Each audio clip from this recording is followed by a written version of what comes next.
کہاں ہوتا ہے کہ 25 کروڑ عوام کے ایک الیکٹڈ پرائم منسٹر کو یہ اس طرح کے بندے بیٹھ کے 4 5 بندے بیٹھ کے تو اس کو گھر بھیج دیں، وزارت عظمیٰ کی کرسی سے اتار دیں۔ ہم خود اس کے ذمہ دار ہیں، ہم نے خود اپنے پاؤں پہ کلہاڑیاں ماری ہیں، ہمارے ارد گرد کے ممالک چاند پہ پہنچ گئے ہیں اور ابھی ہم زمین سے نہیں اٹھ رہے۔ جو ہم پہ گزری سو گزری، لیکن جو ملک پہ گزری ہے اس کا دکھ میرے خیال ہر پاکستانی کو ہے، مجھے بھی ہے، ایک عام غریب آدمی کو بھی ہے، اور ایک امیر آدمی کو بھی ہے کہ ملک کس گرداب میں پھنس چکا ہے۔ اور آپ کو معلوم ہوگا کہ جب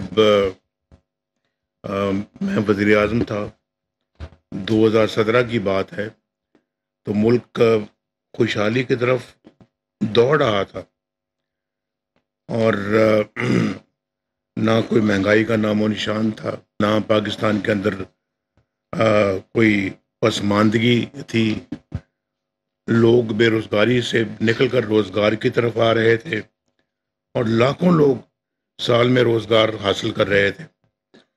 اسی طرح سے جو ہے وہ غربت کی لکیر سے لوگ نکل رہے تھے باہر، اور پاکستان ترقی کے لحاظ سے اس خطے میں سب سے آگے تھا، اور روپیہ ہمارا مضبوط تھا۔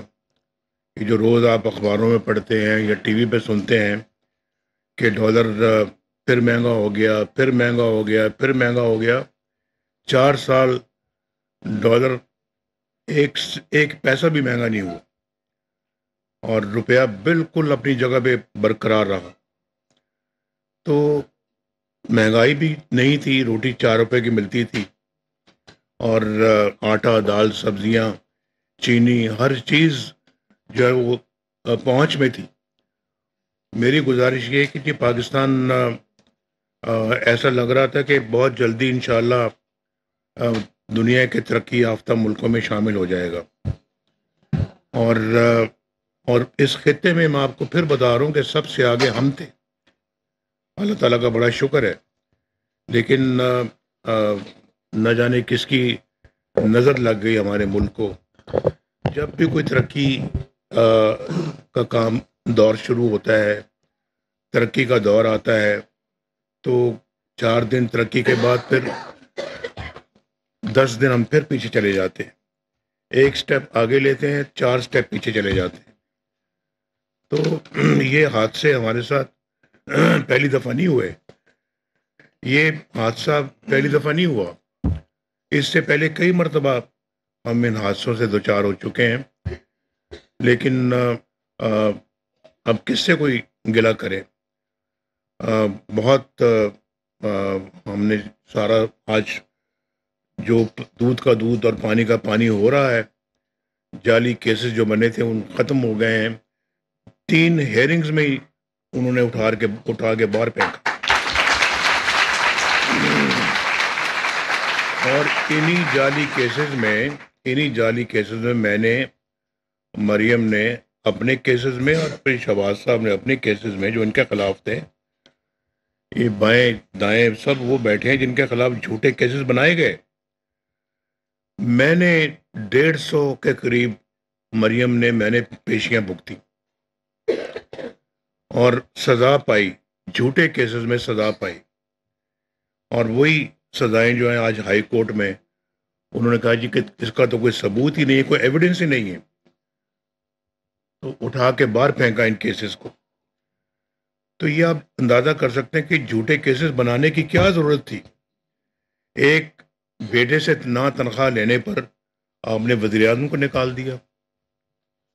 یہ کہاں ہوتا ہے؟ دنیا کے کون سے ملک میں ایسا ہوتا ہے؟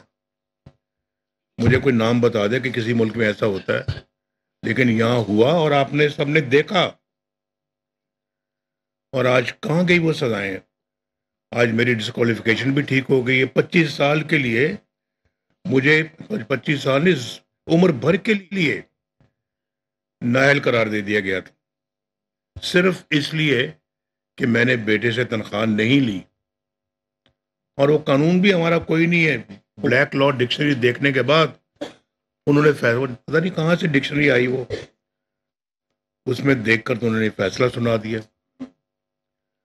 یہ تو کہاں ہوتا ہے کہ ایک الیکٹڈ 25 کروڑ عوام کے ایک الیکٹڈ پرائم منسٹر کو یہ اس طرح کے بندے بیٹھ کے 4-5 بندے بیٹھ کے تو اس کو گھر بھیج دیں, وزارت عظمیٰ کی کرسی سے اتار دیں. ایسا تو نہیں ہوتا, نہ ہونا چاہیے. یہی وجوہات ہیں کہ ہم آج بالکل اس مقام پہ کھڑے ہیں جو کہ دنیا میں شاید ہمارے جیسے چند ہی اور ملک ہوں گے. یعنی کہ دنیا کی اپنا ممالک کی فہرست دیکھیں, آخر میں ہم ہیں. اس کا ذمہ دار اور کوئی نہیں ہے سوائے ہم خود اس کے ذمہ دار ہیں. ہم نے خود اپنے پاؤں پہ کلہاڑیاں ماری ہیں,